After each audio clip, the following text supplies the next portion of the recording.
بسم اللہ الرحمن الرحیم نحمدہ ونصلی علی رسولہ الکریم۔ آج ہم انشاءاللہ شروع کریں گے سورہ محمد۔ نبی صلی اللہ علیہ وسلم کا جو نام مبارک ہے وہ قرآن مجید میں 5 جگہ آیا ہے۔ یہ سورہ محمد جو ہے اس کا پہلا رکوع پڑھیں گے اور 26ویں پارے کا رکوع نمبر 5۔ اس سورت کو سورہ محمد کہا گیا۔ تھوڑا سا میں سورت کا پس منظر بیان کر دوں، کیونکہ اس سے پہلے جو ہم نے صورتیں پڑھی ہیں وہ مکی صورتیں ہیں، ان میں زیادہ تر توحید اور آخرت کا بیان ہے، رسالت کا بیان ہے۔ مدنی صورتوں میں عموماً احکام کا بیان زیادہ ہوتا ہے۔ تو یہ صورت مدینہ میں نازل ہوئی اور غزوہ بدر کے بعد نازل ہوئی ہے۔ اس کا نام محمد ہے صلی اللہ علیہ وسلم۔ وجہ اس کی یہ کہ اس صورت میں نبی صلی اللہ علیہ وسلم کا نام مبارک آیا ہے، اور اس صورت کو سورہ قتال بھی کہا جاتا ہے کیونکہ اس میں جنگ اور قتال کا بھی تذکرہ ہے۔ نبی صلی اللہ علیہ وسلم کا نام قرآن مجید میں 5 جگہ صراحتاً آیا ہے، ورنہ آپ کو کہیں نبی اللہ کہا گیا، کہیں رسول اللہ کہا گیا۔ نام مبارک آپ صلی اللہ علیہ وسلم کا قرآن میں 5 جگہ آیا ہے۔ ایک سورہ آل عمران میں وما محمد الا رسول قد خلت من قبلہ الرسل افئن مات او قتل انقلبتم علی اعقابکم۔ جب غزوہ احد میں یہ مشہور ہو گیا تھا نا کہ نبی صلی اللہ علیہ وسلم کی شہادت ہوئی اور صحابہ کرام کے حوصلے، بہت سے صحابہ کے حوصلے پست ہو گئے، تو اس پہ اللہ نے فرمایا کہ محمد صلی اللہ علیہ وسلم تو اللہ کے ایک رسول ہیں، اگر آپ کی موت واقع ہو جائے یا آپ شہید ہو جائیں تو کیا تم دین سے پھر جاؤ گے؟ تو سورہ آل عمران میں آیا آپ صلی اللہ علیہ وسلم کا نام۔ اسی طرح سورہ احزاب میں آیا کہ ما کان محمد ابا احد من رجالکم ولکن رسول اللہ وخاتم النبیین، کہ محمد صلی اللہ علیہ وسلم مردوں میں کسی کے باپ نہیں ہے، والد نہیں ہے، لیکن آپ خاتم النبیین ہیں۔ آپ کے چونکہ کوئی نرینہ اولاد نہیں تھی جو زندہ رہی ہو بعد میں، اس لیے فرمایا۔ اور تیسری جو نبی کا نام استعمال ہوا ہے، تیسری مرتبہ وہ اس صورت میں استعمال ہوا ہے۔ والذین آمنوا وعملوا الصالحات وآمنوا بما نزل علی محمد وهو الحق من ربهم، یہ دوسری آیت میں نبی صلی اللہ علیہ وسلم کا نام استعمال ہوا ہے، محمد صلی اللہ علیہ وسلم۔ تو یہ تیسری جگہ ہے جہاں نبی کا نام استعمال ہوا قرآن مجید میں۔ اور چوتھی سورہ فتح میں محمد رسول اللہ والذین آمنوا معه اشداء علی الکفار رحماء بینہم، سورہ فتح کا آخری رکوع۔ اور 5ویں دفعہ جو نبی صلی اللہ علیہ وسلم کا نام قرآن میں استعمال ہوا ہے صراحتاً، وہ ہے سورہ صف 28ویں پارے میں۔ وَإِذْ قَالَ عِيسَى ابْنُ مَرْيَمَ يَا بَنِي إِسْرَائِيلَ إِنِّي رَسُولُ اللَّهِ إِلَيْكُمْ مُصَدِّقًا لِمَا بَيْنَ يَدَيَّ مِنَ التَّوْرَاةِ وَمُبَشِّرًا بِرَسُولٍ يَأْتِي مِن بَعْدِهِ اسْمُهُ أَحْمَدُ۔ تو وہاں نبی کا نام احمد آیا ہے قرآن مجید میں، تو آپ کا نام محمد بھی تھا، احمد بھی تھا۔ تو عیسیٰ علیہ السلام نے خوشخبری دی کہ میرے بعد ایک پیغمبر آئے گا جس کا نام احمد ہوگا۔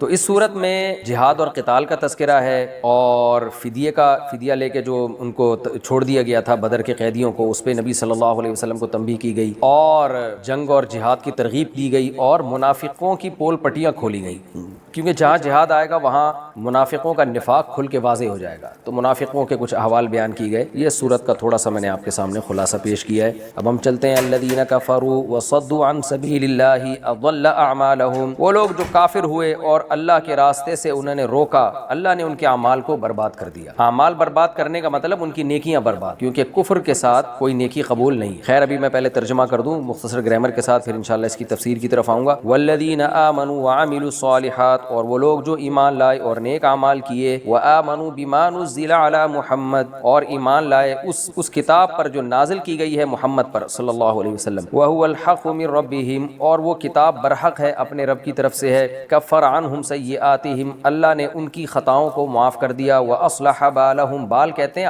احوال کو، کہتے ہیں نا ما بال ہؤلاء القوم، اس قوم کے کیا احوال چل رہے ہیں، ان کو کیا ہو گیا، یہ اس معنی میں استعمال ہوتا ہے۔ واصلح بالہم، اور اللہ نے ان کے احوال کی اصلاح کر دی۔ ذالک بان الذین کفروا، یہ اللہ نے اس لیے کیا، یعنی کافروں کے اعمال کو ضائع کرنا اور ایمان والوں کی غلطیوں کو بھی معاف کرنا، یہ اس لیے کیا۔ بان الذین کفروا اتبعوا الباطل، اس لیے کہ کافر لوگ باطل کو فالو کرتے ہیں۔ وان الذین آمنوا، اور جو لوگ ایمان لائے، اتبعوا الحق من ربہم، وہ حق کو فالو کرتے ہیں، اور وہ حق بھی جو رب کی طرف سے ہے۔ کذالک یضرب اللہ للناس امثالہم، اس طرح اللہ تعالیٰ لوگوں کے لیے بیان کرتا ہے امثالہم، لوگوں کی مثالیں۔ یہاں لوگوں سے مراد کافر اور مسلمانوں کی اللہ مثالیں بیان کرتا ہے اس طریقے سے جیسے ابھی ہم نے مثال بیان کی۔ فَإِذَا لَقِيتُمُ الَّذِينَ كَفَرُوا، پس جب تم ملو ان لوگوں سے جو کافر ہیں، فَضَرْبَ الرِّقَابِ، تو گردنوں کا مارنا ہے۔ ضرب کا معنی مارنا، رقاب رقابہ کی جمع آتی ہے گردن۔ اصل میں تو یوں عبارت تھی کہ فَضْرِبُوا عَلَى الرِّقَابِ، تو مارو ان کی گردن پہ، یعنی میدان جہاد کی بات ہو رہی ہے، ایسے کسی کافر کو پکڑ لیا تو اور مارنا جائز نہیں ہے۔ فَضَرْبَ الرِّقَابِ، یہ مبالغہ ہے، یعنی اللہ نے گویا حکم نہیں دیا بلکہ مصدر لے کر آئے، فَضَرْبَ الرِّقَابِ الرقاب تو گردنوں پہ مارنا ہے، یعنی کام ہی تمہارا پھر یہ ہوگا کہ گردنوں پہ وار کرنا ہے تم نے تاکہ بچ کے نہ جائے. حتی اذا اثخنتموہم، یہاں تک کہ جب تم خون ریزی کر لو. اثخن یثخن، اثخانن کا مطلب ہوتا ہے خوب خوب خون ریزی کرنا، یعنی خوب اچھی طرح سے گت بنا دو ان کی. فشدوا الوثاق، شدہ یشد شدن کا معنی باندھنا، الوثاق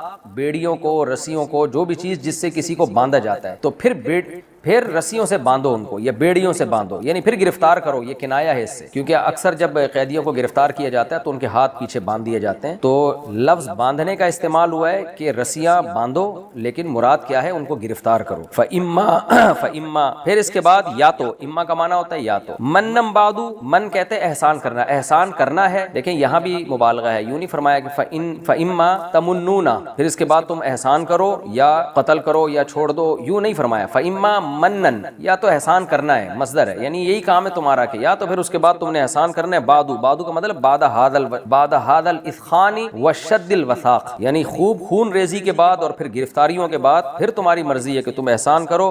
وَإِمَّا فِدَاءً، یا فدیہ لے کے چھوڑ دو ان کو، فدیہ لینا ہے یعنی کچھ معاوضے میں کچھ لے کے چھوڑنا ہے. حتیٰ تضع الحرب، یہ کام اس وقت تک کرنا ہے جب تک کہ جنگ رکھ دے اوزارہا، اپنے اوزار. وزر کہتے ہیں بوجھ کو، اوزار اس کی جمع آتی ہے، لیکن یہاں وزر سے مراد اسلحے کا بوجھ ہے. تو یہاں تک کہ جنگ رکھ دے. وضع کہتے ہیں نا وضع حمل، عورت جب بچہ جنتی ہے تو اس کو وضع حمل کہا جاتا ہے، حمل رکھ دیا اس نے. تو حتیٰ تضع الحرب اوزارہا، یہاں تک کہ جنگ اپنے اوزار رکھ دے، یعنی جنگ ٹھنڈی ہو جائے اور جنگ بند ہو جائے، یعنی اتنا تمہارا ان کے اوپر غلبہ ہو جائے کہ وہ اب لڑنے کا ارادہ ترک کر دیں. تو اس وقت تک یہ کام کرنا. تفسیر میں ڈیٹیل آئے گی انشاءاللہ. ذالک فرماتے ہیں ایسے ہی ہمارے حضرت مفتی رشید احمد صاحب رحمہ اللہ تعالی جب یہ آیت پڑھتے تھے نا ذالک، تو بہت مزے سے پڑھتے تھے. اللہ نے فرمایا ذالک، یہ تو کرنا پڑے گا. ولو یشاء اللہ، اور اگر اللہ چاہتا، لانتصر منہم، اللہ ان سے خود انتقام لے لیتا. انتصار انتقام لینا. لیکن لیبلو بعضکم ببعض، اس لیے کہ اللہ تم میں سے بعض کو بعض کے ذریعے آزماتا ہے. لیبلو سے پہلے جملہ محذوف ہے، لیکن اللہ تمہیں جہاد کا حکم اس لیے دیتا ہے تاکہ آزمائے تم میں سے بعض کو بعض کے ذریعے، جانچے، یعنی بعض کو تمہارے لیے آزمائش بنائے گا، پھر تمہیں جانچے گا کہ تم بھی اللہ کے حکام کو پورا کرتے ہو کہ نہیں کرتے. والذین قتلوا فی سبیل اللہ، اور وہ لوگ جو قتل کر دیے گئے اللہ کے راستے میں. فلن یضل اعمالهم، اللہ ان کے اعمال کو ہرگز ضائع نہیں کرے گا. سیہدیہم، اللہ ان کی رہنمائی کرے گا. ویصلح بالہم، اور ان کے احوال کو درست کر دے گا، یعنی رہنمائی کرے گا جنت کی طرف. ویدخلہم الجنہ، اور داخل کر دے گا اللہ ان کو جنت کی طرف. جنت میں عرفہا، جس کی پہچان کرا چکا ہے، لہم ان کے لیے، یعنی اس جنت میں داخل کرے گا جس کی اللہ ان کو پہلے سے پہچان کرا چکا ہے. یا ایھا الذین آمنوا، اے لوگو جو ایمان لائے ہو. ان تنصروا اللہ ینصرکم، اگر تم اللہ کی مدد کرو گے تو اللہ تمہاری مدد کرے گا. ویثبت اقدامکم، اور جما دے گا تمہارے قدموں کو، ثابت کر دے گا تمہارے قدموں کو. والذین کفروا، اور وہ لوگ جو کافر ہیں، فتعسا لہم، تو تباہی ہے ان کے لیے. تعیس یتعس تعسن، تباہ ہونا، تعسن تباہ ہونا ہے ان کے لیے. وضل اعمالہم، اور اللہ نے ضائع کر دی ان کے اعمال. ذالک بانہم، یہ اعمال کو ضائع کرنا اور تباہی اس لیے ہے کہ بے شک انہوں نے کرہوا ما انزل اللہ، انہوں نے ناپسند کیا اس کلام کو جو اللہ نے نازل کیا. فاحبط اعمالہم، اللہ نے ضائع کر دیا ان کے اعمال کو. افلم یسیروا فی الارض، کیا یہ لوگ چلے پھرے نہیں زمین میں. فینظروا، پھر دیکھتے، کیف کان عاقبۃ الذین من قبلہم، کیسا ہوا انجام ان لوگوں کا جو ان سے پہلے گزرے تھے. دمر اللہ علیہم، اللہ نے تباہی ڈال دی ان کے اوپر، تباہ و برباد کر دیا ان کو. وللکافرین امثالھا، اور کافروں کے لیے اسی کی مثالیں ہیں، یعنی پچھلی جو تباہ شدہ امت ہے نا، تو کافروں کے لیے بھی وہی مثال ہے. کیا مطلب؟ وہی حالات ان کے بھی ہوں گے. ذالک، یہ اس لیے ہے بِأَنَّ اللَّهَ مَوْلَى الَّذِينَ آمَنُوا، کہ اللہ تعالیٰ دوست ہے ان لوگوں کا جو ایمان لائے. وَأَنَّ الْكَافِرِينَ لَا مَوْلَى لَهُمْ، اور بے شک کافر ان کا کوئی دوست نہیں ہے. تو یہ ہو گیا جی لفظی ترجمہ. اب ہم اس کی تفسیر کی طرف چلتے ہیں. غزوہ بدر کے بعد یہ صورت نازل ہوئی، غزوہ احد سے پہلے. تو میں نے جیسے کہ اس کے خلاصے میں بتایا کہ اس میں جہاد کی ترغیب ہے. غزوہ بدر میں مسلمانوں کو فتح ہوئی تو اللہ نے کافروں کو بتایا کہ اب ذلت ہی تمہارا مقدر ہے اور اسلام دنیا میں غالب آ کر رہے گا. اور پھر شہداء کو فضیلت سنائی گئی. خیر میں ترجمہ کیے دیتا ہوں، اسی میں تفسیر آئے گی انشاءاللہ. الذین کفروا وصدوا عن سبیل اللہ، جو کافر ہیں اور انہوں نے اللہ کے راستے سے روکا. اضل اعمالهم، اللہ نے ان کے اعمال برباد کر دیے. اس کا مطلب ظاہری مطلب تو یہی ہے کہ ان کی نیکیاں ان کے کام نہیں آئیں گی، کیونکہ کفر کے ساتھ کوئی نیکی کام نہیں آتی. اور ایک یہ بھی مطلب ہو سکتا ہے کہ ان کی ساری کوشش جو وہ اسلام کے خلاف کر رہے تھے برباد ہو گئی. غزوہ بدر میں دیکھیں ان کو شکست ہوئی تو کیا کچھ پلاننگ انہوں نے کی ہوئی تھی تو سب دھرے کا دھرا رہ گیا. والذین آمنوا وعملوا الصالحات، اس کے برعکس وہ لوگ جو ایمان لائے اور نیک اعمال کیے. وآمنوا بما نزل علی محمد، اور وہ ایمان لائے اس کلام پر جو محمد صلی اللہ علیہ وسلم پر نازل کیا گیا، وہو الحق من ربہم، اور یہ معمولی کلام نہیں ہے بھائی، یہ برحق کلام ہے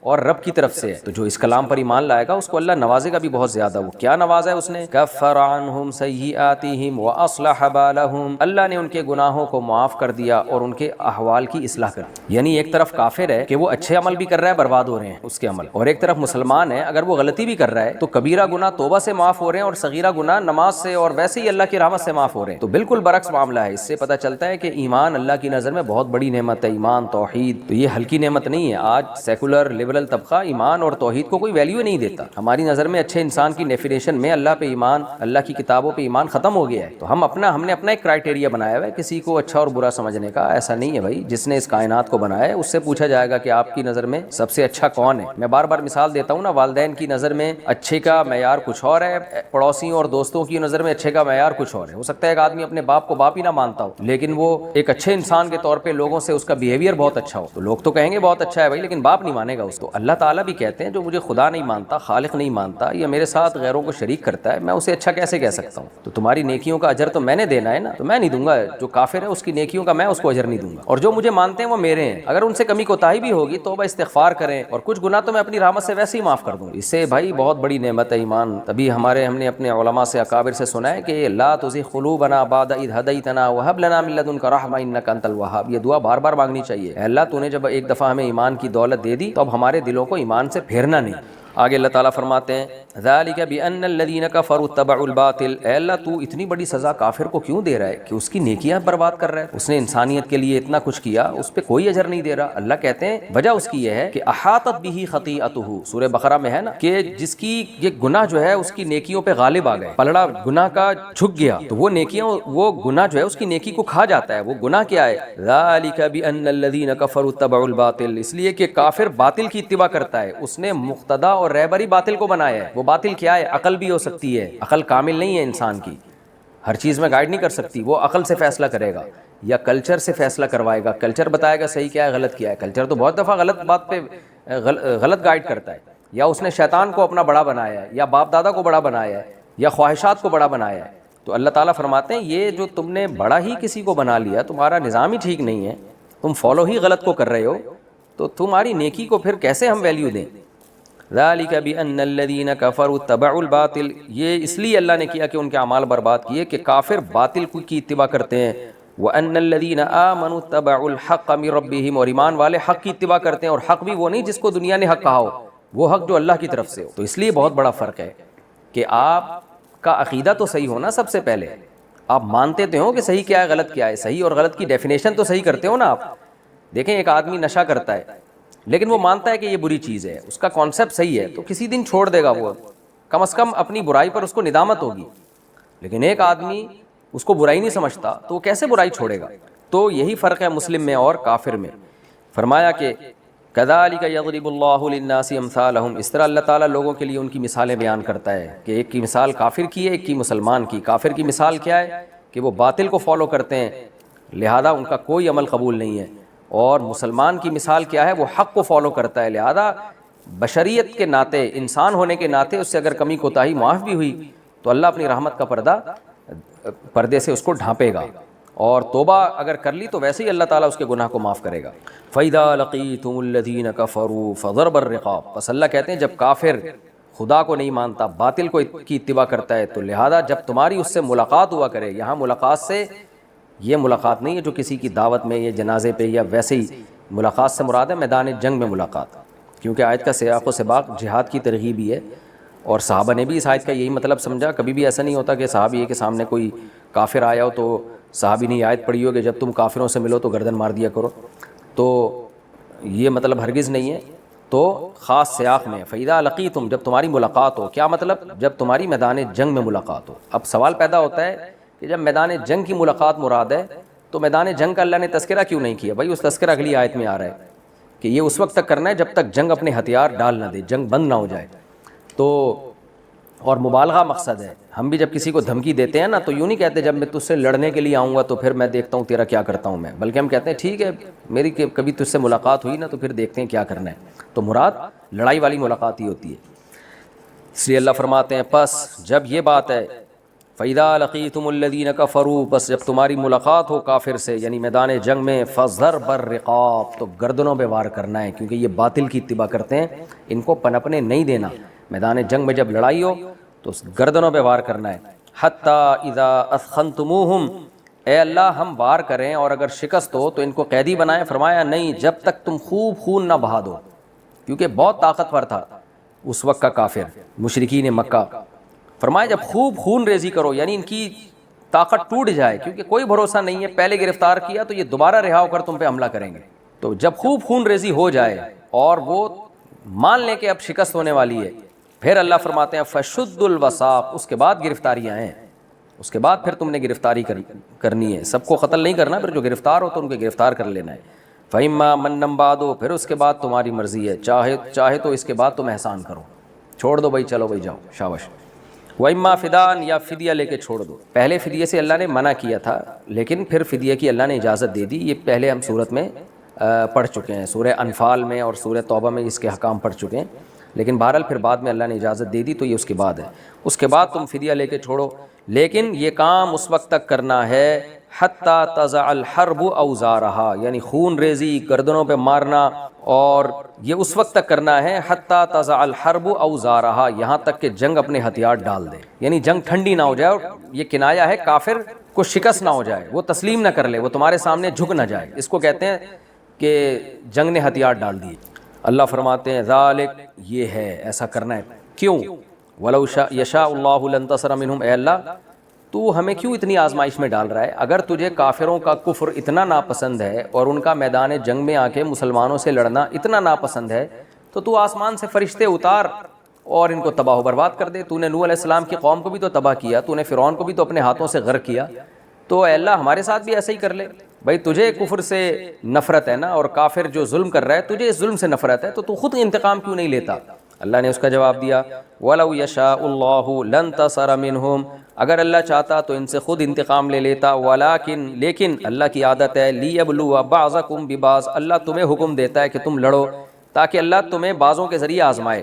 تمہاری آزمائش ان کے ذریعے ہوگی کہ تم اللہ سے کتنی محبت کرتے ہو۔ جہاں اللہ نے ان کے کفر پہ ان کو سزا دینی ہے، تو وہاں اللہ نے تمہیں آزمانا بھی تو ہے کہ تم اپنے ایمان کے دعوے میں سچے ہو یا جھوٹے، یا تم صرف جو ہے باتیں کرنے کے لیے ہو اور اللہ کی محبت کے دعوے کرنے کے لیے ہو۔ تو جہاد تو سب سے بڑا ذریعہ ہے، تبھی جہاد منافق کبھی نہیں کرتا، ریاکاری کے لیے کر لے تو کر لے، ورنہ دل سے سوال ہی پیدا نہیں ہوتا۔ جہاد ایک ایسی چیز ہے جو منافق اور مومن کے فرق کو صاف طور پر جو ہے واضح کر کے دکھا دیتا ہے۔ اس لیے اللہ نے فرمایا وَلَٰكِن لِيَبْلُوَ بَعْضَكُمْ بِبَعْضٍ، اللہ چاہتا ہے بھائی، اللہ تو انتقام لے سکتا ہے، اللہ نے لیا بھی ہے، قوم نوح سے خود ہی انتقام لیا، فرعون کو اللہ نے خود ہی غرق کیا، یہ سب کچھ ہو سکتا ہے، لیکن اللہ تمہیں اس لیے حکم دے رہا ہے کہ تم آخری نبی کے ماننے والے ہو، تمہارا بھی تو ایک سکہ زمین پہ یعنی بیٹھنا چاہیے نا، تمہاری بھی تو حکومت زمین پہ آئے گی، کیونکہ نبی صلی اللہ علیہ وسلم آخری نبی ہیں، آپ کے بعد کوئی نبی نہیں آئے گا، تم نے ہی دنیا کی لگام اور باغ ڈور اپنے ہاتھ میں سنبھالنی ہے۔ اس لیے کہا گیا، یعنی علماء کہتے ہیں کہ جس طرح سے اس امت میں جہاد کا حکم ہے نا، اس طرح پہلے امتوں میں نہیں تھا، یعنی قیامت تک کے لیے اس کو مشروع کر دیا گیا ہے۔ پہلی امتیں انتظار کرتی تھی کہ پیغمبر حکم دیں گے تو ہم کریں گے، ورنہ نہیں، تو لیکن اس امت میں قیامت تک کے لیے جہاد کو اللہ نے مشروع کر دیا۔ تبھی حدیث میں آتا ہے الجہاد ماضٍ منذ بعثنی اللہ الی ان یقاتل آخر هذه الامۃ الدجال، آپ صلی اللہ علیہ وسلم نے فرمایا جہاد جاری رہے گا جب سے اللہ نے مجھے بھیجا، اور جب تک یہ امت کا آخری گروہ دجال کو قتل نہ کر دے، اس وقت تک جہاد جاری رہے گا۔ کیا اس کے بعد ختم ہو جائے گا؟ اس پہ بھی علماء نے بحث کی ہے، اس کے بعد ختم نہیں ہوگا، جہاد کی جب بھی ضرورت ہوگی دجال کے بعد بھی ہوگا، لیکن بتانے کا مقصد یہ ہے کہ بہت طویل عرصے تک جہاد چلے گا، اس امت میں ختم نہیں ہوگا جہاد۔ آگے اللہ تعالیٰ فرماتے ہیں والذین قتلوا فی سبیل اللہ، اے اللہ ٹھیک ہے تو ہمیں آزما رہا ہے جہاد کے ذریعے، تو خود بھی کافر سے انتقام لے سکتا تھا، لیکن تو ہمیں آزما رہا ہے، تو ٹھیک ہے ہماری سمجھ میں آتا ہے، ہم اس آزمائش میں پورے اتر جائیں گے، ہمیں فتح و نصرت ملے گی، یا ہم گرفتار ہو گئے تو ہمیں صبر پہ اجر ملے گا، لیکن اس آزمائش کے دوران جو قتل ہو گئے ان کا کیا ہو؟ وہ فتوحات اور نصرت ان کو دیکھنے کو نہیں ملیں گی۔ تو اللہ نے اس کا جواب دیا والذین قتلوا فی سبیل اللہ، جو لوگ اللہ کے راستے میں قتل کر دیے گئے، فلن یضل اعمالہم، اللہ ان کے اعمال کو ہرگز ضائع نہیں کرے گا، لن تاکید کے لیے آتا ہے، ہرگز ضائع نہیں کرے گا۔ کیسے؟ سیہدیہم، اللہ ان کو راستہ دکھائے گا۔ وہ راستہ کیا ہے؟ یعنی جنت کا راستہ۔ وَيُصْلِحُ بَالَهُمْ ان کے احوال کو درست کر دے گا، یعنی جو آزمائشیں دنیا میں تھیں وہ سب ختم، وَيُدْخِلُهُمُ الْجَنَّةَ اور داخل کر دے گا ان کو جنت میں، یعنی پہلے جنت کا راستہ دکھائے گا پھر جنت میں داخل کرے گا ان کو۔ کون سی جنت؟ عَرَّفَهَا لَهُمْ، جس جنت کی وہ ان کو پہلے سے پہچان کرا چکا ہے دنیا میں، کیونکہ قرآن وہ شہداء پڑھتے تھے اور وہ سنتے تھے جنت کے بارے میں کہ کیسے جنت میں اس میں بھی سورہ قتال میں بھی آگے جنت کا تذکرہ آ رہا ہے، تو وہ پہلے سے اس کو پہچان، ان کو اللہ نے اس جنت کی پہچان کرا دی ہے، اسی جنت میں اللہ ان کو داخل کرے گا۔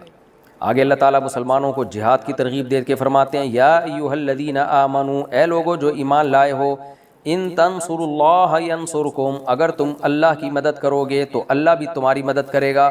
دیکھیں اللہ کو اپنا دین کتنا محبوب ہے، حالانکہ دیکھنے میں تو یہ جملہ ایک بے ادبی کا جملہ لگتا ہے کہ اللہ کی مدد، اور بظاہر کفریہ جملہ ہے کہ اللہ کی کون مدد کر سکتا ہے، لیکن ظاہر ہے یہاں مبالغہ مراد ہے، اللہ کی مدد سے مراد اللہ کے دین کی مدد ہے۔ تو اللہ نے اپنے دین کی مدد کو اپنی مدد اس لیے قرار دیا، یہ بتانے کے لیے کہ اللہ کا اپنے دین سے رشتہ کتنا مضبوط ہے، اللہ کو اپنا دین اور اسلام کتنا محبوب ہے کہ جو اسلام کی مدد کرے گا اللہ کہتے ہیں گویا ڈائریکٹ میری مدد کر رہے ہو۔ تو یہ مبالغہ ہے، بلاغت ہے، یہ تعبیر ہے، تو یہ موٹیویشن ہے کہ بھائی دین کا کام کیا کرو یہ سمجھ کے کہ اللہ کا کام کر رہا ہوں میں، ڈائریکٹ اللہ کی خدمت کر رہا ہوں میں، یہ سمجھ کے کیا کرو۔ تو اس میں جہاد بھی داخل ہے، اور علماء نے اس آیت کے تحت لکھا ہے کہ جو بھی دین کی دعوت کا کام کرے گا نا، یعنی جہاد کا مقصد تو یہی تھا نا کہ دین دنیا میں غالب ہو، تو جو بھی دین کے دنیا میں غالب کرنے کی کوشش کرے گا، چاہے وہ تبلیغی جماعت کے راستے سے ہو، چاہے دینی مدارس کے راستے سے ہو، سوشل میڈیا کا استعمال ہو، یا کوئی عالمی مبلغ بن کے غیر مسلموں کو اسلام کی دعوت دے رہا ہو، تو تمام کے تمام شعبے اس میں داخل ہیں۔ آپ جب بھی دین کی دعوت دیں گے، دین کو دنیا میں نافذ کرنے کی کوشش کریں گے، اس زمانے کے جو بھی اسباب ہوں گے ان اسباب کو اختیار کر کر، جو گراؤنڈ ریئلٹی سے میچ کرتے ہوئے اسباب ہوں گے، ایسا سبب اختیار نہیں کرنا کہ لینے کے دینے پڑ جائیں، کیونکہ نہی عن المنکر استطاعت کے بقدر فرض ہے۔ نبی صلی اللہ علیہ وسلم نے فرمایا کہ من رأى منکم منکرا فلیغیرہ بیدہ، جو بھی کسی منکر کو دیکھے اپنے ہاتھ سے تبدیل کرے، ہاتھ سے نہیں کر سکتا، زبان سے نہیں تو پھر دل سے۔ تو یہ نبی صلی اللہ علیہ وسلم نے درجات بیان کیے ہیں۔ کیا مطلب؟ جو بھی سوٹیبل طریقہ ہو اس طریقے کو اختیار کر کے جو بھی دین کو دنیا میں پھیلانے کی کوشش کرے گا وہ بھی اس آیت میں داخل ہوگا۔ البتہ اولین مصداق اس کا بہرحال مجاہدین ہے۔ ان تنصروا اللہ، اگر تم اللہ کی مدد کرو گے یعنی اللہ کے دین کی، ینصرکم تو اللہ بھی تمہاری مدد کرے گا۔ مدد کر کیا مطلب ہے بھائی؟ تمہیں لگے گا کہ شاید میں کچھ نہیں کر پاؤں گا، لیکن اللہ کی مدد تمہارے ساتھ ہوگی، تم تھوڑا کرو گے رزلٹ اس کا بہت زیادہ نکلے گا۔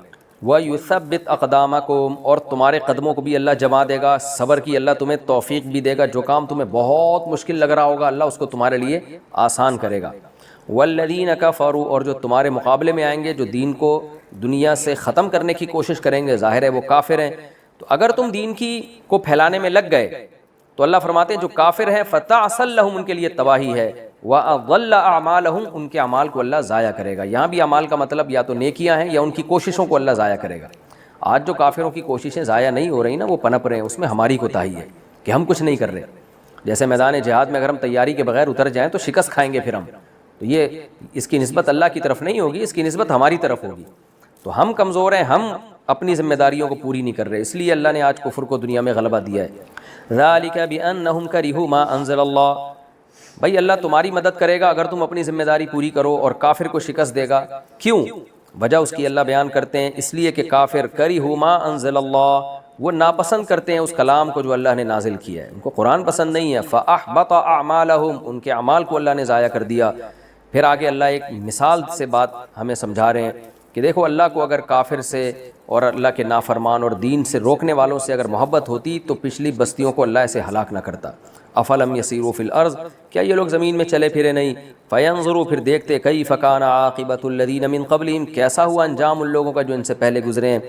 دمر اللہ علیہم، اللہ نے تباہی نازل کی ہے ان کے اوپر، تباہ کر دیا ان کو۔ وللکافرین امثالھا، اور ان کافروں کے لیے بھی انہی جیسے احوال ہیں، یعنی یہ نافرمانی کریں گے ان کا بھی وہی حشر ہوگا، ان کا بھی وہی حشر ہوگا، یعنی وہ کافر جو دین سے لوگوں کو روک رہے ہیں اور ان کے مقابلے میں مسلمان اپنی ذمہ داریاں پوری کر رہے ہیں، تو پھر ان کا بھی وہی حشر ہوگا۔ ذالک بان اللہ، بھائی اللہ مسلمانوں کے ساتھ کیوں ہے، مسلمانوں کی مدد کیوں کرے گا اگر مسلمان اپنی ذمہ داری پوری کرتے ہیں؟ وجہ اس کی ہے بان اللہ مولی الذین آمنوا، کہ اللہ مولا ہے ان لوگوں کا جو ایمان لائے، ایمان لانے والوں کا دوست ہے اللہ تعالیٰ۔ وَأَنَّ الْكَافِرِينَ لَا مَوْلَىٰ لَهُمْ، اور جو کافر ہیں ان کا کوئی دوست نہیں، دوست تو ہیں ان کے لیکن مؤثر دوست مراد، ایسا دوست جو اللہ کے مقابلے میں ان کی مدد کر سکے، ایسا تو کافر کے پاس کوئی دوست نہیں ہے۔ تو آج جو میں دوبارہ اس بات کو ریپیٹ کرتا ہوں، آج جو مسلمانوں کے حالات کمزور ہوئے وہ اسلام کا قصور نہیں ہے، اور نہ ایسا ہے کہ اللہ نے اہل اسلام سے دوستی چھوڑ دی، بات یہ کہ اہل اسلام اپنی ذمہ داری پوری نہیں کر رہے، اور اگر تھوڑی کہیں ذمہ داری پوری کرتے ہیں تو آج بھی نظر آتا ہے اللہ کی مدد بہت زیادہ ہوتی ہے۔ خیر، یہ رکوع الحمدللہ ہمارا کمپلیٹ ہو گیا۔ اب ہم اگلے رکوع کی طرف چلتے ہیں، سورہ محمد کا دوسرا رکوع اور 26ویں پارے کا رکوع نمبر 6۔ اس کا بھی پہلے مختصر لفظی ترجمہ ہوگا مختصر گرامر کے ساتھ، پھر انشاءاللہ اس کی تفسیر ہوگی۔ ان اللہ یدخل الذین آمنوا، بے شک اللہ تعالیٰ داخل کرے گا ایمان والوں کو، وعاملوا الصالحات، اور ان لوگوں کو جنہوں نے نیک اعمال کیے، جنات باغات میں، تجری من تحتها الانہار، جن کے نیچے نہریں بہتی ہوں گی، والذین کفروا، اور جو کافر لوگ ہیں، یتمتعون، وہ لطف اندوزی کرتے ہیں دنیا میں، مزے اڑاتے ہیں، ویأکلون، اور کھاتے ہیں، کما تأکل الانعام، جیسے کہ چوپائے کھاتے ہیں، والنار مثوی لہم، اور آگ ان کا ٹھکانہ ہے، وکأی من قریۃ، اور کتنی ہی بستیاں ایسی ہیں، ہی اشد قوۃ، وہ زیادہ سخت ہی قوت کے اعتبار سے، من قریتی کا، آپ کی بستی سے، التی، وہ بستی، اخرجت کا، جس بستی نے آپ کو نکالا، یعنی مکہ، تو مراد بستی والے لوگ ہیں، یعنی پچھلی امتوں میں کتنی ہی بستیاں ایسی گزری ہیں جو زیادہ طاقتور تھی ان بستی والوں سے جن بستی والوں نے آپ کو نکالا، یعنی مکہ والے۔ اہلکناہم، اور ہم نے ان طاقتور بستیوں کو بھی ہلاک کر دیا، فلا ناصر لہم، پس کوئی ناصر نہ ہوا ان کا، کوئی مددگار نہ ہوا ان کا۔ افمن کانا، تو کیا بھلا وہ شخص جو ہو، علی بینۃ من ربہ، اپنے رب کی طرف سے واضح دلیل پر، واضح دلیل سے مراد دلیل سے ثابت شدہ راستہ جو اسلام ہے، جس پر دلائل قائم ہے، جو اس اسلام والے راستے پر ہو، کمن، کیا یہ اس شخص کی طرح ہو سکتا ہے، زین لہ سوء عملہ، جس کے لیے اس کے برے عمل کو مزین کر دیا گیا ہو، صفت کی اضافت موصوف کی طرف، یعنی عملہ سوء، اس کا برا عمل اس کے لیے مزین کر دیا گیا ہو، واتبعوا اہواءہم، اور یہ لوگ اپنی خواہشات کی اتباع بھی کرتے ہوں، یعنی کیا وہ شخص جو اپنے رب کی طرف سے واضح اور روشن راستے پر، یعنی اسلام پر ہو، جس کا برحق ہونا بالکل واضح ہو، بینہ اس لیے اس کو کہا ہے، کیا وہ اس شخص کی طرح ہو سکتا ہے، اس بدبخت کی طرح جس کے لیے اس کی برائی کو مزین کر دیا گیا ہو، برے کو اچھا سمجھ کے وہ اس برائی پہ پڑا ہوا ہو اور اپنی خواہشات کو فالو کر رہے ہوں، تو ایسے لوگوں کی طرح وہ ہو سکتا ہے جو سیدھے راستے پر ہو؟ ظاہر ہے دونوں میں بہت فرق ہے۔ پھر آگے اللہ ایک اور مثال دیتے ہیں، مثل الجنت التی، اس جنت کی مثال، التی وعد المتقون، جس کا وعدہ کیا گیا ہے پرہیزگاروں سے، اس کی کیا مثال ہے؟ اللہ فرماتے ہیں فیہا انہار، اس میں نہریں ہیں، من ماء، پانی کی، غیر آسن، جو پانی جب کھڑا رہتا ہے نا تو آسن ہو جاتا ہے، آسن کا مطلب اس میں ایک اسمیل پیدا ہو جاتی ہے، تازگی ختم ہو جاتی ہے، تو کیا مطلب غیر آسن، ہمیشہ تازہ رہنے والا، وانہار من لبن، اور نہریں ہوں گی دودھ کی، لم یتغیر طعمہ، طعم ذائقوں کو کہتے ہیں جس کا ذائقہ تبدیل نہیں ہوگا، وانہار من خمر، اور نہریں ہوں گی شراب کی، لذت، جو لذت ہوں گی، اصل میں لفظ ہونا چاہیے تھا لذیذ، لذت والی، یا ذو لذت، لیکن لذت فرمایا مبالغتاً، یعنی سراپا لذت، جیسے ہم کہتے ہیں نا زید عدل، زید عدل ہے، یعنی انصاف ہے، عین انصاف، یعنی انصاف کا دوسرا نام زید ہے، تو یہ مبالغہ مقصد ہوتا ہے کہ سراپا عدل، تو اس لیے اللہ نے فرمایا وہ لذت ہوگی شاربین، پینے والوں کے لیے سراپا لذت، وانہار من عسل، اور نہریں ہوں گی شہد کی، مصفا، صاف ستھرا شہد، صفا یصفی تصفیتاً کا معنی صاف کرنا، یہ صفائی کا لفظ اسی سے نکلا ہے اردو میں، وَلَهُمْ فِيهَا مِنْ كُلِّ الثَّمَرَاتِ، اور ان کے لیے ہوگا اس جنت میں ہر طرح کے پھل، وَمَغْفِرَةٌ مِّن رَبِّهِمْ، اور اپنے رب کی طرف سے گناہوں کی مغفرت بھی ہوگی جو دنیا میں انہوں نے کی ہے۔ تو اللہ تعالیٰ فرماتے ہیں کمن ہوا خالد فی النار، کیا یہ اس شخص کی طرح ہو سکتا ہے جو جہنم میں ہمیشہ رہے؟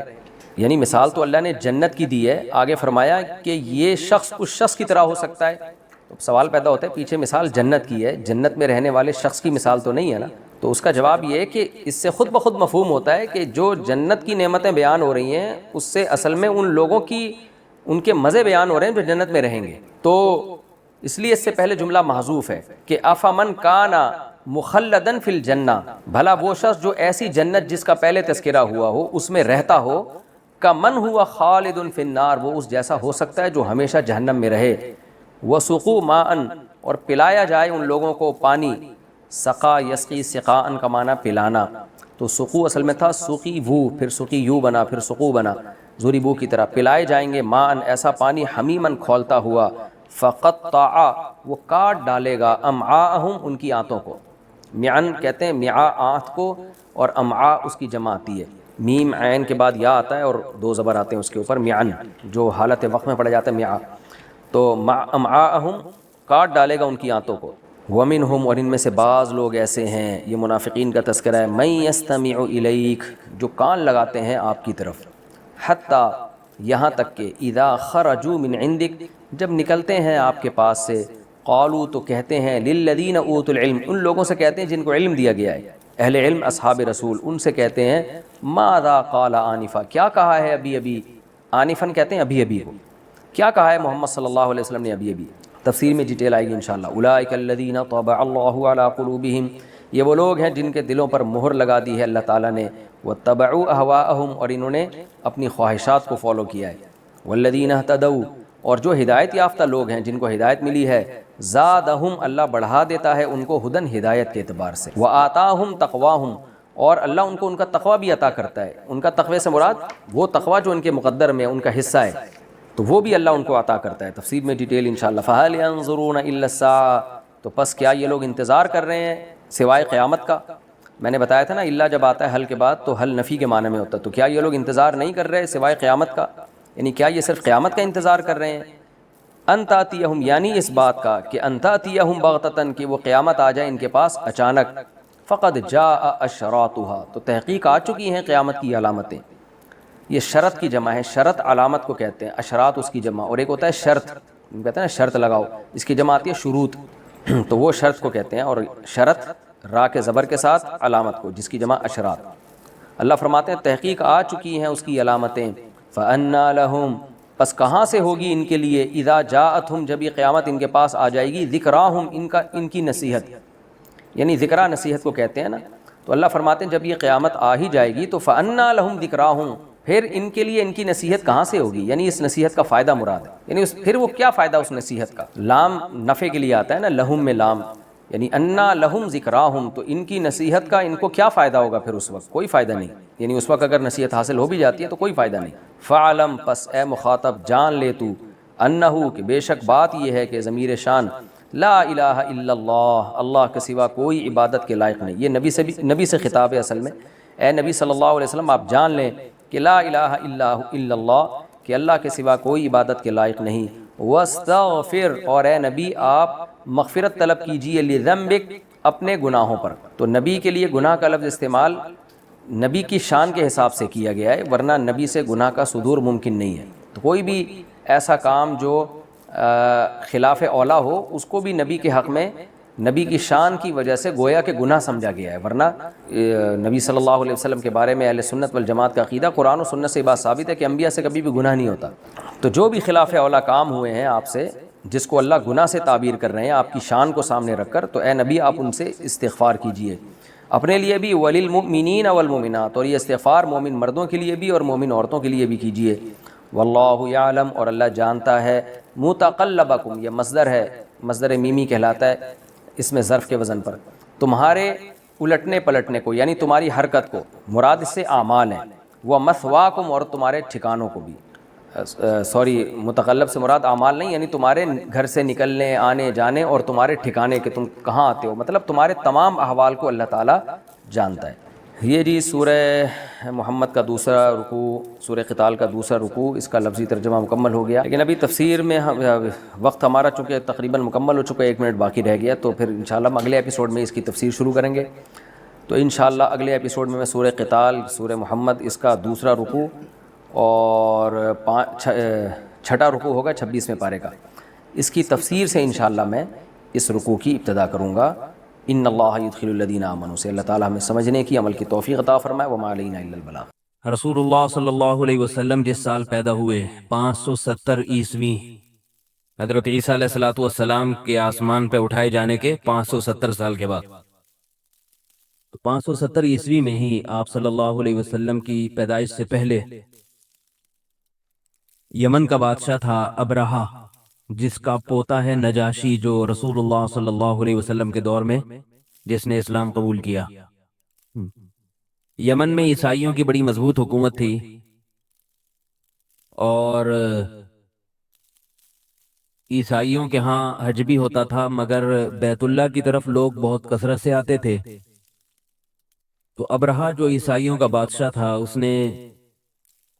اس کو عربوں سے حسد پیدا ہوا کہ یہ کیا ہو رہا ہے کہ پوری دنیا بیت اللہ جاتی ہے، جہاں نہ گھاس نہ کوئی زراعت، کچھ بھی نہیں ہے وہاں۔ تو لیکن ساری دنیا وہاں دوڑی چلی جا رہی ہے ریگستانوں میں، عرب کے بدو ہیں جن کے پاس تعلیم بھی نہیں ہے۔ اسے حسد پیدا ہوا، جیلیسی۔ تو اس نے کیا کیا، اس نے کہا میں بھی ایک ایسا عبادت خانہ بنواؤں گا جہاں لوگ اسی طرح آئیں گے جیسے بیت اللہ جاتے ہیں۔ اس نے بڑے ہیرے جواہرات اور سونے چاندی اور بڑا پیسہ خرچ کر کے بہت پرکشش عمارت بنائی۔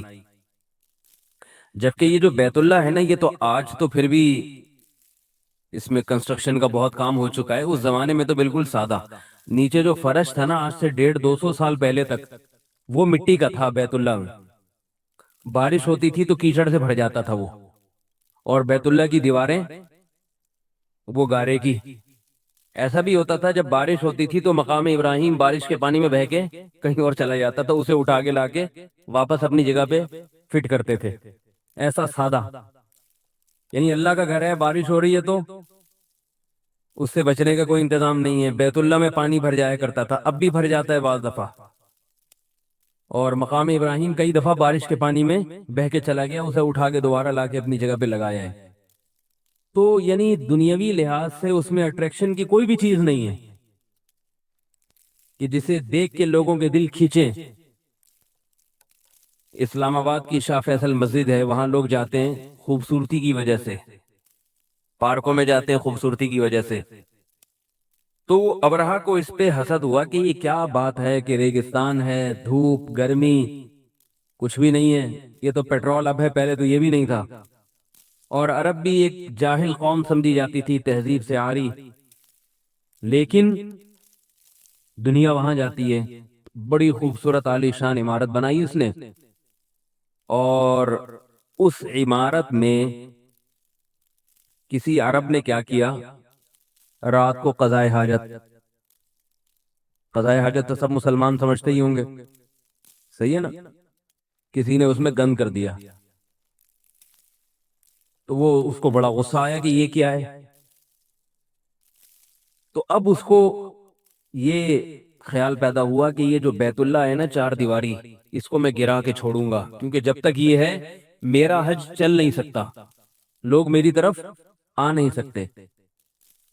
عربوں سے لڑنا آسان کام نہیں تھا۔ عرب بیت اللہ کی حفاظت کے لیے، اللہ کے گھر کی حفاظت کے لیے زمانے جاہلیت میں بھی سب کچھ کر سکتے تھے، وہ ہر چیز پہ سودا بازی کر لیتے تھے، مگر اللہ کے گھر کی کنجیاں کسی کے حوالے نہیں کرتے۔ اس کے محافظ مشرک ہونے کے باوجود، چونکہ ان کا یہ عقیدہ تھا کہ حضرت ابراہیم علیہ السلام نے یہ اللہ کے حکم سے بنایا ہے اور یہ اللہ کا گھر ہے، تو اس کے محافظ تھے وہ۔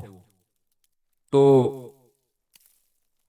ابرہہ کو پتا تھا کہ یہ عرب بہت طاقتور قوم ہے، جنگجو قوم ہے، لڑے گی یہ، لہذا ابرہہ نے تمام قسم کے وسائل اور اسباب جمع کیے۔ اس نے کہا اتنی طاقت لے کر جاؤ کہ عرب اس کا مقابلہ نہ کر سکیں۔ اور ہاتھی ایک ایسا جانور ہے جو عرب میں نایاب تھا، نظر نہیں آتا تھا عربوں کو۔ ایک تو ہاتھی ویسے ہی بہت بڑا ہوتا ہے، وہ جس نے نہ دیکھا ہو نا ہاتھی، اس کے لیے تو ایک بلا ہے وہ۔ تو سینکڑوں ہاتھیوں کو لے کر اس نے عرب پہ حملہ کرنے کے ارادے سے وہ یمن سے چلا۔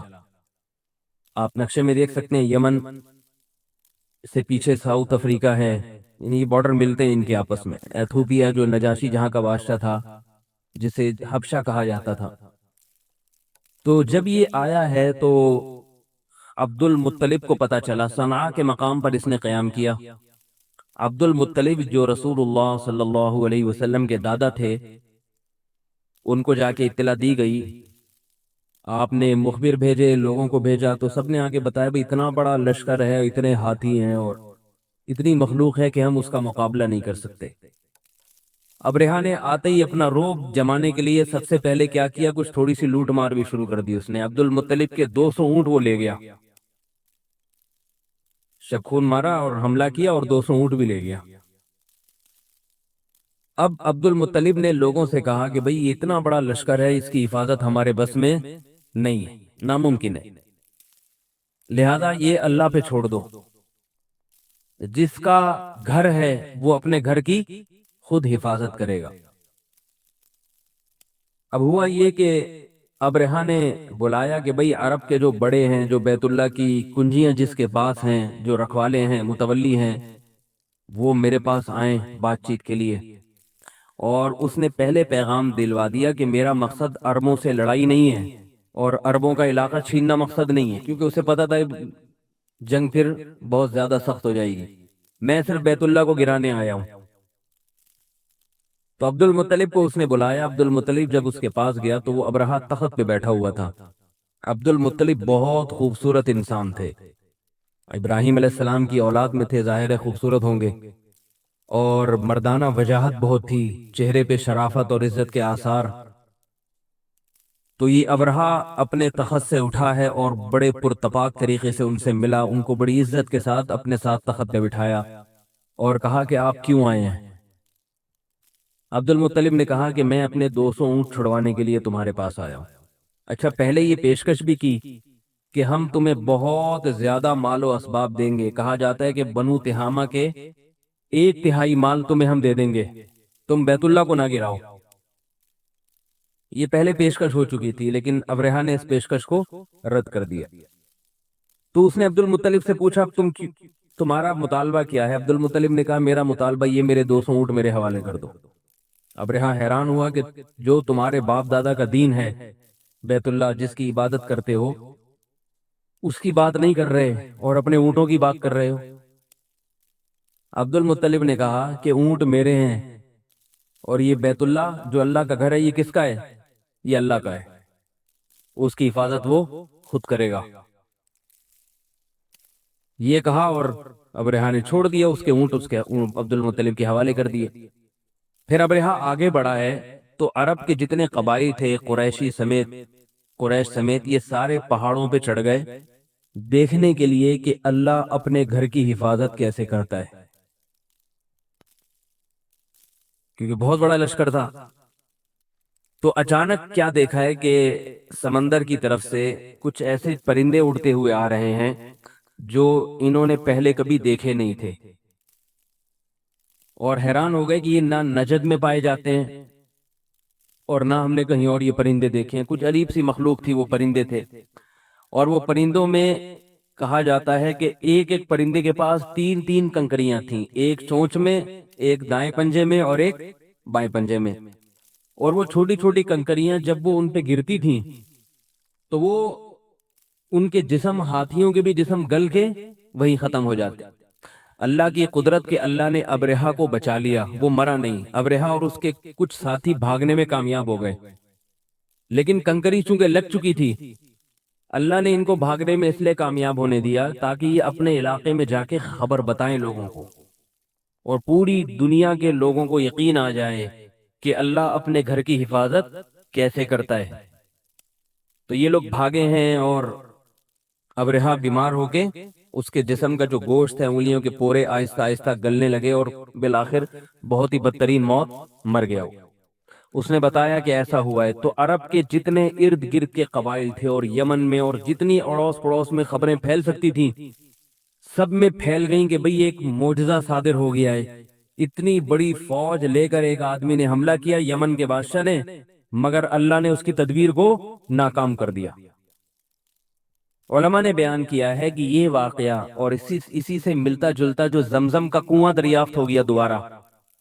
زمزم کا کنواں، عرب کیا کرتے تھے جب جنگیں ہوتی تھیں تو اس میں اپنے اسلحہ پھینکتے تھے، چھپا دیتے تھے، تو ہوتے ہوتے انہوں نے لوگوں نے اس کنویں کو کنواں کم اور اسٹور زیادہ بنا لیا۔ جو چھپانے کی چیز ہوتی کنویں میں، آہستہ آہستہ وہ کنواں بند ہو گیا تھا، اور بند ہو کے اس کے نشان مٹ گیا۔ پھر عرب بہت تلاش کرتے تھے، بھئی زمزم کا کنواں کہاں گیا، کھدائی کرتے تھے، نہیں ملتا تھا۔ عبد المطلب کو خواب آیا، خواب میں بتایا گیا کہ یہ کنواں اس مقام پر ہے۔ عبد المطلب نے کھدائی شروع کی، یہ نبی صلی اللہ علیہ وسلم کی پیدائش سے پہلے کی بات ہے۔ کھدائی شروع کی تو وہاں سے کنواں زمزم کا نکل آیا، تو عرب بہت خوش تھے۔ تو علماء نے لکھا ہے کہ یہ جو فیل کا واقعہ ہے، ابرہہ کا واقعہ ہے، اسی طرح زمزم کے کنویں کا دوبارہ دریافت ہو جانا، یہ در حقیقت رسول اللہ صلی اللہ علیہ وسلم کو دنیا میں لانے کی تیاریاں ہو رہی تھیں، کیونکہ ایسے نبی نے آنا ہے دنیا میں جو سارے انسانوں کے نبی ہوں گے۔ تو اب ان کا مرکز ہے بیت اللہ، تو اللہ ساری دنیا کے دلوں میں بیت اللہ کی عظمت ڈال رہے ہیں، اس کا انتظام کر رہے ہیں ساری دنیا کے انسانوں کے دلوں میں۔ تو یہ خبر پھیل گئی تھی، لوگ قریش کا بہت احترام کرنے لگے تھے، اور بیت اللہ کی عظمت ان کے دلوں میں اور زیادہ آ گئی۔ آپ خود سوچیں کہ کوئی کسی کے گھر پہ حملہ کرنے کے لیے جائے اور آسمان سے کوئی مخلوق اتر کے اس کے گھر کو بچائے، تو جو گھر میں رہتا ہے اس کی عزت ہوگی کہ نہیں ہوگی؟ کہیں گے بھائی یہ تو کوئی اسپیشل مخلوق ہے، ان کی حفاظت پولیس بھی نہیں کر رہی، فوج بھی نہیں کر رہی، ڈائریکٹ آسمان سے فرشتے اتر رہے ہیں ان کی حفاظت کے لیے۔ تو بیت اللہ کی عظمت لوگوں کے دلوں میں اور زیادہ بیٹھ گئی۔ تو یہ تو اس کا شان نزول تھا۔ تو اللہ تعالیٰ نے انہی آیات میں بتایا، الم ترا، کیا تم نے دیکھا نہیں؟ نبی صلی اللہ علیہ وسلم پر یہ آیات نازل ہوئی کہ کیا تم نے دیکھا نہیں، کیف فعل ربک، کیسا کیا تمہارے رب نے، باصحاب الفیل، ہاتھی والوں کے ساتھ۔ یعنی اے محمد صلی اللہ علیہ وسلم، آپ کو مخالفت کا سامنا ہے کہ اللہ کا دین دنیا میں غالب آئے گا یا نہیں آئے گا، تو اللہ کا دین غالب آئے گا، آپ کی مدد اللہ کرے گا۔ نہیں یقین آتا تو ماضی میں دیکھیں اللہ نے اپنے گھر کی حفاظت کیسے کی ہے۔ جو اللہ اپنے گھر کی حفاظت کر سکتا ہے وہ اپنے دین کی حفاظت بھی کر سکتا ہے، تو وہ کرے گا اپنی۔ وہ اللہ نے جو اپنے گھر کی حفاظت کی تھی وہ اس لیے نہیں کہ آپ کے دادا اس کے متولی تھے، بلکہ اس لیے کہ وہ گھر کس کا تھا؟ اللہ کا۔ تو قوم کی وجہ سے نہیں کی ہے، اپنی وجہ سے کی ہے۔ تو آپ کی قوم آپ کی مخالفت کر رہی ہے، تو یہاں بھی اللہ آپ کی قوم کا ساتھ نہیں دے گا، اپنے دین کا ساتھ دے گا، اور ان لوگوں کا ساتھ دے گا جو اللہ کے دین کی طاقت اور تائید کا ذریعہ اور سبب بن رہے ہیں۔ سمجھ رہے ہیں بات کو کہ نہیں سمجھ رہے؟ علم تارا، یہ تارا کا لفظ ایک بہت اہم لفظ ہے، اس کو میں دوبارہ بتا دیتا ہوں کیونکہ یہ قرآن مجید میں بہت استعمال ہوتا ہے۔ اس کو ذرا اچھی طرح سے سمجھ لیں آپ لوگ، پہلے بھی سمجھا چکا ہوں، میرا خیال ہے نہیں آیا ہوگا سمجھ میں۔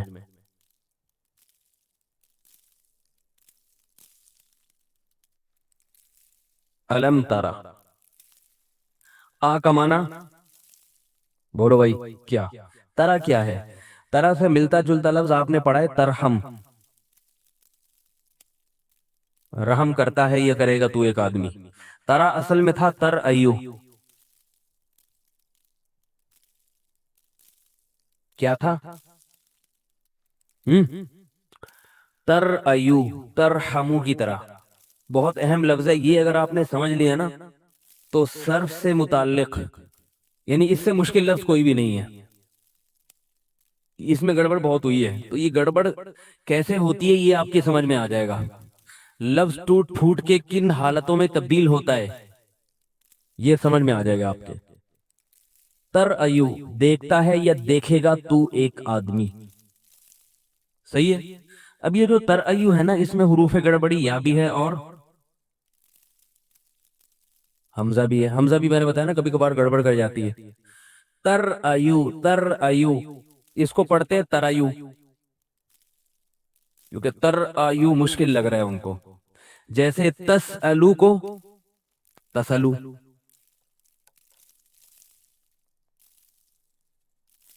تسلو پڑھتے ہیں، اصل میں تھا تسالو۔ آپ نے قرآن میں دیکھا ہوگا سل بنی اسرائیل کم آتیناہم، یہ سل کیا تھا؟ یہ ہوتا یہ تسلو میں جب امر بنائیں گے تا کو حذف کریں گے تو سلو، اور آخر میں لام کو ساکن تو سل۔ سل بنی اسرائیل، بنی اسرائیل سے پوچھو، اصل میں لفظ تھا اسأل، اصل میں کیا تھا؟ اسأل۔ اسأل بھی قرآن میں استعمال ہوا ہے۔ فاسألو، فاسألو اہل الذکر، یعنی اسألو اہل الذکر ان کنتم لا تعلمون۔ نہیں آئے تو وہی حساب فارمولہ آپ کو پہلے بتایا، جو بات سمجھ میں نہ آئے اس کے لیے ایک فارمولہ آپ لوگوں کو پہلے بتا چکا ہوں۔ وہ کیا فارمولہ ہے جلدی بتائیں؟ اور بہت ساری باتیں انہی میں ڈالنا۔